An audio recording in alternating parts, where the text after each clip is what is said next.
నేను ఇంతకుముందు కూడా చాలాసార్లు చెప్పా. ఈనాడు జ్యోతి స్టైల్ ఎట్లా ఉంటుందంటే, ప్రభుత్వం మీదన ఒక వ్యతిరేకత వచ్చేటప్పుడు దాన్ని డైవర్ట్ చేయడానికి ఒక ఆశని పుట్టిస్తాయి. ఆ ఆశ ఆ తర్వాత మనం మర్చిపోయేలా చేస్తే వేరే వార్తల ద్వారా, ఎమోషనల్ డ్రామాల ద్వారా. ఇప్పుడు లాస్ట్ 1½ మంత్ నుంచి ఒక ప్రొజెక్షన్ చేసుకొచ్చారు. ఏమని? పింఛన్లు ఇచ్చేస్తున్నారు, పెంచేస్తున్నారు. 25,00,000 పింఛన్లు కొత్తగా ఇవ్వబోతున్నారన్నమాట. 25,00,000 ఇస్తే గ్రేటే. 2.5 లక్షలు అన్నారు ముందు, తర్వాత ఇంకో 0 యాడ్ చేసి 25,00,000 అన్న ప్రచారం కూడా చేశారు సోషల్ మీడియాలోకి వచ్చేటప్పుడు. బట్ 12వ తారీఖు నుంచి అన్నారు. అసలు అప్లికేషన్స్ తీసుకోలేదు. అలాగే పెన్షన్లు ఇంతవరకు ఎవరికి ఇవ్వలేదు. పాపం జనాలందరూ ఆ ఈనాడు, ఆంధ్రజ్యోతి వార్తలు చూసి పరిగెత్తుకుంటూ సచివాలయాలకు వెళ్ళడం.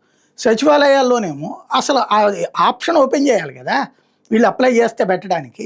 అమ్మా ఏం లేదమ్మా, అట్లాగ ఎవరు తీసుకోవట్లేదమ్మా అంటే, నువ్వు అందులో చెప్పారు చూడ ఈనాడు జ్యోతి వచ్చింది అని చెప్పి వాళ్ళని దబాయిస్తున్నారు. చివరికి వాళ్ళు స్టేటస్ పెట్టాల్సి వచ్చింది, పెన్షన్లు కొత్తగా ఏమి ఇవ్వట్లేదు, ఇచ్చినప్పుడు మీకు తెలియజేస్తామని చెప్పేసి.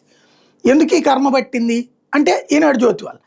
వీళ్ళు ప్రతి సచివాలయ సిబ్బంది అక్కడికి వెళ్ళి పేపర్లో ఈనాడులోని జ్యోతిలో రాయించుకోలేరు కదా, రాసేది ఈనాడు జ్యోతి. 12వ తారీఖు అయిపోయింది, 13 అయిపోయింది, 14 అయిపోయింది, 15 వచ్చింది. పోనీ ఇప్పటికన్నా ఏమైనా పెట్టారు కొత్తగా? పింఛన్ లేదు. 2 సంవత్సరాల కొత్త పింఛన్ లేదు. 50 సంవత్సరాల పింఛన్ అసలే లేదు. ఉన్నాయి ఒక 5 లక్షలు 6 లక్షలు తీసేశారు చనిపోయినటువంటి వాళ్ళది.